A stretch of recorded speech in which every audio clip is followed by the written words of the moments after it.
What's up, guys? Sub-Zero here, back for another VOD review. If you guys missed it, today was the final day of the Tacticians Cup in the Americas region, and what a final day it was. It was actually a crazy final day and a crazy final game. Hopefully, if you're watching my videos, you don't care about spoilers, because I literally have all the scores right up here for the end of the tournament. It was won by, I zoomed out and got rid of his name. Wasianiverson won the tournament, and Brosif TFT, a very close second, literally came down to the final game. I mean, we'll get into it, but it was insanely close. Setsuko also posted a really nice performance. I mean, he beasted this entire weekend, but just 1/8 in the final lobby made him fall short a little bit. But I mean, pretty much anybody in this final lobby could have won the tournament, which was really hype. But I wanted to focus in on the winner himself, Wasianiverson. Yeah, I got on 2x speed, so we're good. I love the line that he took this game. I think it's a really good display of the best way to play one of these augments that I think a lot of people, previous patches, we would have played it a different way. And then I also think a lot of really good, I guess, like discipline from Wasianiverson this game. We check our items there, flux capacitor, so we do have, that kind of angle into AP or into AD if we want to do it. So yeah, we can play Zeri if we want to. Check on other people's items, by the way, just doing a quick check because we see like a Mordekaiser there. We could make the first 10 here, and yeah, I love making the first 10 here already from Wasian here. I will say, I mean, one, we still get to hold on to some pretty good stuff. We get to hold on to Cypher here. And the other thing is just like, I feel like this set, there have been so many augments added, BRB, AFK, we still have calculated loss, things like that. There's so many augments that actually reward you for just playing into loss streak style stuff. And so I actually really like, making the first 10 very early, not really caring that much about that Jinx that we found there. And a lot of the other units were like kind of negligible, but okay. First augment here, Techie Crest Scavenger Mentorship. This is the final lobby. This is for all the marbles. We know a lot of people are going to be locking in their comp at 2-1 here based on this trait augment. We don't really want to take Techie Crest. This one is just not very good. Boombot Crest is actually takeable. You can play for very high cap 6 Boombot setup. The only question is, can we make it there? And I think in Wasian's conception of this game, I think it's going to be a little sketchy. We also have 0 Boombots to play into that, so a little bit sketchy to play into it, but it definitely does allow the win out. We roll into Pyromaniac Preparation, which are both solid augments. We get Executioner Crest, which is basically completely untakeable. And last augment here, we get Freestyling, which it's kind of interesting. In the days of Street Demon being super broken and us playing, Vertical Street Demon, 7 Street Demon, feeling amazing about it, you would always just be very happy to take this, lock yourself in a Street Demon, you get the 25 gold, you get some Street Demons, you get easier, more flexible positioning with Street Demons, and it's fantastic. But I'd say Street Demons are definitely on a downward trajectory recently. People are really not excited to play towards Street Demon, especially Wasianiverson, who's in this lobby saying, if I win this lobby, I guaranteed win the tournament. You want to play for a win, honestly. You want to outplace people like Brosif and Setsuko, who are going in very close to us in scores. We do some scouting here. We see a Nitro player. We see a Bruiser Slayer emblem there. There is this the Dynamo player there, and so we grab Freestyling here, and we are going to play this as our board and start freestyling here. And actually, it almost looks like we're gonna win this fight. We do have 3 Street Demon in, and we made the Zyra too, so we'll see. Actually, maybe Gen plus the Ross can clutch it out. It's actually very close here, but ideally I think we would certainly lose this fight. Wow, I have not watched Wasian's POV this game. I did not know that this first fight was so close, but that's actually a very good loss for Wasianiverson, because with Freestyling, it's very unlikely that we are going to win streak in this spot. This is not really a strong combat augment here, so we are just going to continue to position. It's kind of interesting how we're starting on the second row here, leaving kind of our units in such a way that will kill units, but not necessarily like win fights. We don't really want to win fights. We're pretty happy to loss streak here. But yeah, we're going to take the gold from Freestyling, and so I think, many people watching the video must you must think, okay, I mean, it's going to be a Street Demons game. I mean, we did take Freestyling here, but you can see actually right there what Wasianiverson team planners. He doesn't team planner out a Street Demon board. He team planners out an AMP board, and it makes perfect sense. This augment, I think, now with Street Demon being nerfed and with AMP being a really dominant fast 8, fast 9 style option, this is now the best way to play Freestyling. Is ironically enough, not freestyling into Street Demon, it's freestyling into AMP, because you're going to get all this gold, which is going to allow you to push levels to actually, hit your AMP units, hit the 5 quests that are so important, your Samiras, your Zax, your stuff like that. It also is going to allow you to have that flexibility in positioning, which is really important with AMP, so that you can get your Annie to safety, get your other units in good spots. And also, we want to play for Lost Streak with this augment regardless, right? And we just grabbed Tier off Carousel. This patch, if you're playing AMP, if you're playing Morgana, or if you're playing Vexotech, those are the main ones that really need blue buff. If you're playing any of those 3 comps, you really need to be Lost Streaking, because anyone else who's playing those comps is going to be looking to grab tier. So you need to almost full open. You can see Wasian playing a pretty weak board these rounds, not slamming any items. Even the last couple of rounds, he was actually frontlining his Zyra there just to say, I need to lose these fights. And he's doing a lot of very proactive scouting here to say, I need to lose these fights. I am going to, make sure I'm playing weakest board here. He actually slams Shoj in this fight, which is interesting for a couple of reasons, I would say. One, it's a slam, but I think he's pretty confident after scouting the lobby. Also, what is the shot, by the way? You probably don't even take this, just because it does put you in this this awkward spot where you do you're spending extra gold here, and we can see your Soju playing a really weak board. So we do rotate into Soju here. We must win this fight. I'm kind of surprised. He must have thought there was no way for us to out-sack Soju in this spot. So we actually lose our 5 loss here, which is pretty bad. And so then we do actually pick up the Neferi 2, and we say, okay, if we're going to necessarily lose this fight, then we might as well grab the Neferi 2 and play for a slightly stronger mid-game board. But yeah, we decide, we're going to play Street Demon in this spot. So we say, okay, well, we then, therefore, must be, or we're playing Street Demon in the early game, but we're going to play for AMP later. We must Lost Streak, grab that tier. But yeah, the Shojin is interesting in that it's not a blue buff for Annie. Annie really, really likes that blue buff. But I think the idea is that, Shojin is also fantastic onto Annie. And then, we can still use this extra tier to get towards something like a blue buff eventually. And so, it kind of makes sense both ways. You can just do this for now. Oh, interesting. The idea is that, we might as well position strongest this round, because we're not going to get to Street Demon this round either way. Oh, really nice stuff from Wasianiverson. Going to look to make a Steadfast Heart Slam. It's pretty mediocre as just a tank item in general, and losing the chain there, or the glove for a later Samir item feels bad. But Wasianiverson knows, we cannot play for Samir items right now. It's kind of like a play for your strongest board right now, save some HP, and then we'll get to hopefully Samir later. Coronation, Cybernetic Bulk, and Bronze for Life. We don't have any extra components, so I don't think, Bulk is that amazing, nor Bronze for Life. And I think Coronation is just a generically solid enough option, and so that is what we're looking at here. We see Prismatic Pipeline, but we do get another really solid option in Buried Treasures here. Now, Buried Treasures and it does look like, the Wander Overflow is a little juicy, but I still think it's just Buried Treasures here. Wand Overflow, the big thing is that you get the items now, but I don't really want to build a Gwynsu. I don't really want to build a lot of these items. But yeah, I do think Buried Treasures at 3-2, it's kind of interesting because it is worse than Buried Treasures at 2-1 generically, because you lose the ability to get your items. It takes longer to get your items. You are further in the game without your items, and you don't really receive any kind of compensation for that. Buried Treasures at 3-2 versus Buried Treasures at 2-1.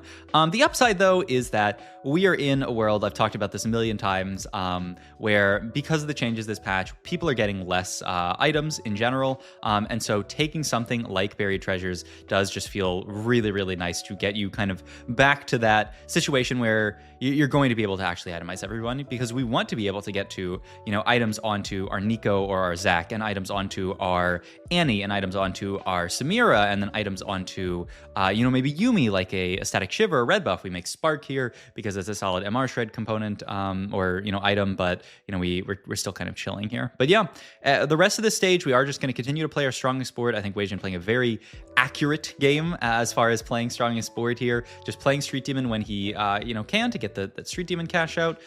Carousel-wise here, this is actually an interesting question. Yeah, wow. The discipline from Wasianiverson to say, I'm going to go for Nico here and take Cloak, because he could have very easily taken tier there for Annie. I think a lot of players would have taken tier there for Annie, but it really looks like Wasianiverson says, you know what? Blue buff is great onto this Annie unit, but the odds of me getting it out of Buried Treasures are still pretty decent because we're getting random components. And then after that, now what? What do we do with another tier after that? Not too much. So we're we do much better here to take the Nico, guarantee that we grab this Nico. It's 5 Street Demon Spike for our board now, and we're going to be playing that onto our board later. I mean, I think it's actually so smart. I mean, this is a game where, and we'll talk about it a little bit later in a few rounds, there is something quite high roll that happens this game. And, you know, TFT in general, if you win a tournament, it's a combination of playing well and high roll, but I do think a lot of the small decisions that Wasian made this game really put him ahead of everyone else, put him into a spot where he could actually, win the tournament. So we get a sword here, and so he's looking at the IE Slam. I mean, you could actually make it. I was going to say it doesn't really matter here, but I mean, you could actually make it onto the Neferi and potentially kill some extra units. So I don't think it's crazy whatsoever to just slam this onto Neferi here to save some HP. We know with this amount of gold, we are quite likely to at least find one Samira this game just via rolling on 8. And so we can actually, I would say, with 52 gold pre-leveled up to level 8, I would say you can assume that you're going to find a Samira, and maybe that's a little bit, You'll see our next shop, which is Samira naturaled from our shop, pre-leveled to level 8, and we got it. So I will say, I won't lie to you, that is really, really high roll. The thing I will say though is genius from Wasianiverson in this spot here. We find our Samira, we start rolling here on level 8 to try to pick up the rest of our board. We find Annie here, and look at our board at this moment, right? We have Annie 1, we have Samira 1, we have this Echo 2 holding onto our tank items. I mean, the board is, nothing to write home about, aside from the fact that obviously we've already picked up the 5 AMP, which is obviously huge in a spot like this. But Wasianiverson is going to do something kind of crazy here. Let's look at items here. So I love the way these item slams come out here. Warmog's fantastic item for Nico and for Zach, who make the LW for the Samira, and then we have Rod left over for Deathcap for Annie. So we end up getting to fantastic items onto everybody, and we are going to move these items over to Nico here. And we're just going to throw in the Aphelios here. This is the other crazy thing. We don't roll here. 75 gold, 36 HP. Nico 1 is our front line, and we aren't going to roll at all here. And look, we clear this board with 5 AMP. And so it's obviously high roll to get to the Samira in this spot. I won't lie to you, but I love the discipline from Wasianiverson here to say, I'm not going to roll really deep here. I'm just going to roll a few times, hit the Annie, and we're 5 AMP. We are good enough to make it to level 9 here, and we want to win this tournament, so that's what we are going to play for. Augment here, I mean, I'm not a fan of standing up, or I don't know what it combines Stand United and Teaming Up. Standing up. But I'm not a fan of Stand United or Teaming Up here. I mean, I don't really love Find Your Center either, but I mean, we do actually have a middle hex. I don't think it's, I mean, I kind of like it most out of all these. We get Healing Orbs here as like an okay-ish option to kind of fuel our Nico and to our dude. I mean, you could take Pandora's, but we don't actually have a lot of stuff to Pandora's right now. Is it ever actually Healing Orbs here for just combat augment? I mean, I don't think it's Pandora's, either of the Pandora's here. We do pick up the Ziggs here, who is now a very solid +1 on the board. And look at this. We are straight to level 9 in this spot here. Let me do this so that the thingy fades away, I think, or maybe I have to unfull screen it. This thingy is so finicky, but I don't want to. There we go. Okay, but I love this idea. We also rotate into this guy who is 7 Syndicate at this point, and we actually, like, it just goes to show how strong our board is without rolling at all, that we almost beat a 7 Syndicate board. We lose this fight, but it's fine. We're 27 HP, and I mean, this is what playing really good TFT is all about, is playing to your limits, saying, okay, you know what? I'm low here. A lot of players would be really afraid here and roll it down to try to find Annie 2, but you know what? We're going to hold the line. We're going to say we have Samira here, and the way for us to win this game is to push level 9, get a bunch of blobs onto Zach, find a Samira 2, and I mean, that is how we are going to win this game. We also have very good odds, because we continue to loss streak here, of finding something good on Carousel. Zach on Carousel, Samira on Carousel, or the really big ones. You can play for Garen as well. We're honestly early enough that you could play for it, but now we're in a spot here where there's a Samira on Carousel. I mean, Viego would also be very good as well. JRC here, by the way, needs to pick up a component for frontline here, and he says, you know what, I'm not going to grief the Samira because I need this component, so we get another Samira off Carousel. I mean, it's obviously amazingly good luck for us to pick up the Samira here, but now we get to go 9, we get the Viego in, who's fantastic on this board, we roll down, we pick up the Samira 2, and we are looking to play for the win. I mean, and this is what I'm saying, this, I won't tell you that, like, yeah, he could have not had Samira on carousel. He could have not found that Samira before. And if you win a TFT tournament, you're definitely gonna be lucky a little bit. But everything that Wasianiverson has done this game has been playing for this max cap, has been playing to open himself up to the high roll. People talk about this so much in TFT, this concept of like allowing yourself to high roll in spots like this, putting yourself in the spot. Because if we had rolled to 0 on level 8, there is no world in which we could win this game. It would be literally impossible for us to win this game if we had rolled it down, tried to pick up Annie 2, tried to pick up Nico 2, because we wouldn't have had this ability to push 9 this quickly, to get this board in. We really want to find a Zac sooner rather than later, just get it in over this Ziggs here and start scaling up our Zac, because that is one of the ways that this board caps out. Because you can see fights like this, we fought Soju, and Soju's board, I mean, is quite solid, but it's not insane. And I mean, our main issue here is a lack of frontline. I don't think it's this here. The TG rolling for, ooh, I'm actually kind of surprised he didn't look at that option, but I think he wants to continue to play for highest cap here, take some kind of solid combat augment, and he wants to get good items, right? The big thing is we kind of need something good onto Samira here. I mean, this is Morello Gargoyle here. Which I don't mind. I mean, this does give us the heal cut that we need. So yeah, I think his thought there was that we actually need some reasonable items here. The only downside to this is it doesn't give us a great last Samira item, and that other Gargoyle is really awkward, just because we're already triple tank item here. I mean, maybe you could move Spark. I mean, you don't even really want to move Spark over to somebody like Viego, but yeah, Wasianiverson going to roll more here, saying, you know, now that we have pushed 9, there's not that much value in greeting like level 10 in this spot, so we are going to do this. We are going to put the Spark. I was thinking about Spark. I mean, honestly, I do kind of like it on one of these AMPs a little bit better, because this Viego unit is going to die so fast. Yeah, I like it onto Echo. I like it onto just one of these units here. The only scary thing is obviously Echo 2 can die pretty easily as well, but our board pretty good here. Eventually, this Morello will hopefully move off of the Samira here. I think we can sell the Ziggs pretty confidently. He's going to hold on to it. Wow, keep the dream open for, you know, maybe... I don't know, actually. I mean, you could hit a Ziggs too, but would you even build it? I think the second we find a Zac, we're pivoting over to that. But yeah, scouting the lobby around. This is not a weak lobby by any means. This lobby ended up being like really capped. So yeah, it's not one of those lobbies where we're just going to walk it to a free win. That is a 7 syndicate board with a TF3 from J or C. Brosif went to fast level 9. And this is our main competition in this lobby, by the way, because Setsuko is just not having a great game. He, as I talked about in the intro there, he goes 8th. I was about to say he goes 9th this game. But he just ends up dying this game. He does not get to a strong enough board. But Brosif is the other person that we're competing with, because I'm pretty sure, yeah, going into this game, Brosif and Wasianiverson have the exact same points. So we need to outplace Brosif this game. If we can outplace Brosif, we're going to win the tourney. I believe Liltop's the other person in the running with us who, I mean, we'll talk about it as well. But that is the kind of the triple threat there: Brosif, Liltop, and Wasianiverson. And so, I mean, looking at Brosif's board, Brosif went Giga Fast 9, had a really strong start with like Elise and stuff like that, and now is in this kind of crazy spot where he can actually just start to push even further levels. We really wanted GS there, but we can't pick it up. So, and then we want the Renans here, but we can't pick it up either. So what do we even take here? Bleh.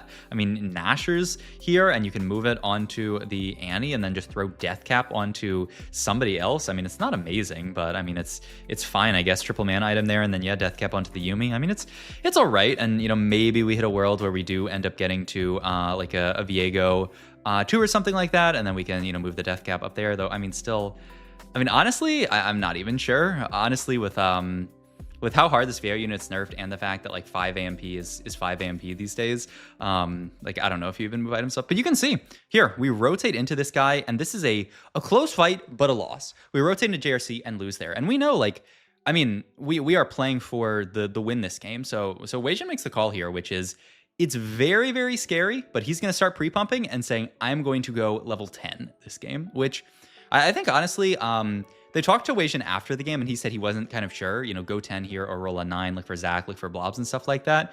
I mean, he knows he is playing for the win here, so I mean, I do think it makes a lot of sense to try to push 10 here, and we know our board's pretty strong, but we do take a bad loss there, and then this fight is really close. We take another loss here, so we drop down to 4 HP. But once again, this is just us playing for highest cap, knowing that, you know, if we can push level 10, we can fit everything onto this board. We could even just throw a Kobuko on this board and kind of skip the Zac entirely, because we don't have that many blobs, so we can just play Kobuko here with the Ziggs here. So that is certainly an option. We can move Spark over to him, maybe even Deathcap over to him, but we'll see here. We want to roll down in this spot. We get Guard Breaker, which is so nice. That's like the perfect last item for Samira here. Gonna roll down. We do pick up Zac, and we are gonna start rolling for Zac Blobs, but also kind of realizing like Koboko is definitely our strongest board right now, so we can't really, yeah, we can't. We have to sit on this board for now. We basically have to chill on the Koboko for a sec here. So we win this fight. We're fully, I mean, yeah, pretty much fully spiked at this point. It is kind of a cool idea. I wonder if, do you even make Ziggs 2 here? It's a lot of gold, but I mean, it could end up being the difference in a fight, so I don't think it's that crazy. But yeah, I mean, normally you do cap this board around Zac, but we've kind of realized, like, we went fast 10. We kind of have to play around the Koboko here. So yeah, it makes sense. Okay, we rotate into JRC. This is probably the single hardest matchup here. We do have the Koboko 2 now. His board does so much work. This fight gets so close with Timbers and Annie clutch it out. I mean, this game was absolute sin. And we also, I love this from him, by the way. We put the Zac in while we roll, just to say, you know what, we're gonna roll down with the Zac in, just in case if we hit a Zac 2, then well, we will 100% play it. But if we don't, then we're gonna play here. We need to just make sure we're opposite side of the Sejuani here. We get a beautiful swap off here against Little Top, actually, so that we're not next to the Sejuani. And Samira, the nice thing about Samira is she can cast during a Sej ult. That's what happens there. So we kind of clear Little Top here, and then Brosif actually ends up losing to JRC here. And so it's just us versus Brosif here. And I think this is the fight where we fight Brosif here. On Carousel here, we're really just looking to finish out an extra kind of whatever item. Another Deathcap is kind of hilarious here, but I guess we can go for it. But yeah, I mean, just finish out some Yumi items or something like that. And yep, we're going to continue to roll down here. Just look for Zac Blobs. But really, this is just going to end up being our board. Even sell the Zac here, because this is the fight for all the marbles. So we're going to bring playback speed down to normal, because this fight was just cinema. Make sure that we're cyberbossing the Koboko, by the way. Really clean stuff there, just to ensure that we're getting the extra HP onto the Koboko. Very important. I also love this positioning to make it really hard for us to end up getting Sejuani here. And then we even swapped the Annie at the last second over to the right side here to try to dodge any potential Sejuanis. Okay, I literally downloaded the VOD for the final fight because the VOD was giving me some issues. So, and I also, you guys better like this video because I actually have to do some editing now. But here is the final fight played out on regular speed. So, I mean, Brosif's board has gotten very strong at this point. He's playing around Urgot as his main carry, but with also some Dynamos on the board. This first Samira cast does decent work, clears out some stuff, but still the Renekton lives. And our front line's dead at this point, which is horrifying. Annie gets a decent cast off here, and then summons a Tibbers, which is huge here. And the Tibbers starts bonking. The Urgot kills our Samira, but look at this! The Tibbers walks up and clears out the Aurora. We kill off Brosif. JRC dies to a clone, and it's a first place from, I mean, cinema, absolute cinema final fight there. Like the Annie Tivers closing it out, it literally could not have gotten any closer. So I mean, just shout out to Tivers at the end there, absolutely clutching the game out. And shout out to Wasianiverson for playing a fantastic game of TFT. I mean, had he not made any of these little decisions that he made throughout the game, this would not have been a win and he would not have won the tournament. So just a beautifully played game from Wasianiverson, and this is what TFT is all about: playing to your high roll and then piloting it perfectly. So hope you guys enjoyed this video. If you did, please like, comment, subscribe, check out my Twitch, my Metafy, all my links down below. I'll link to Wasianiverson's stream down below as well, where this VOD came from. He is, I think he's saying he's streaming like he's like full-time TFT right now during the summer because he's not in school. And so I mean, go check. He's rank 1 right now as well. Like, there could not be a better stream to watch if you want to get better at TFT, so go check him out. All right, thanks as always for you guys for watching. Goodbye.